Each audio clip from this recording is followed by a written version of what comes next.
दोस्तों आप देख रहे हैं देसी भोजपुरी न्यूज लाइव।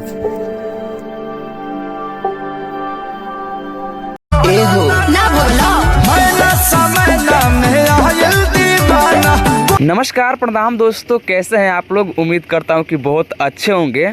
दोस्तों अभी मैं कहीं दूसरे जगह आया हूं, इसके वजह से थोड़ा धीमा बोल रहा हूं, आप लोग एडजस्ट कर लीजिएगा। और दोस्तों अभी ये जो खेसारी लाल यादव जी का आप लोग जिम करते हुए रील वीडियो देख रहे हैं, ये रील वीडियो अभी लंदन से आया हुआ है। आप सबको पता होगा कि खेसारी लाल यादव जी अपने नए मूवी का शूटिंग करने लंदन गए हैं, वहीं से ये रील वीडियो आया हुआ है। इस रील वीडियो को खेसारी लाल यादव जी बनाए हैं अपने हसीना गाने पर। और दोस्तों इस रील वीडियो में आप लोग ध्यान से देखिए कि लंदन की एक लड़की है, गर्ल है, जो कि खेसारी लाल यादव जी इस रील वीडियो में व्यायाम कर रहे हैं, जिम कर रहे हैं, तो इनके तरफ लगातार से वह ताक रही है।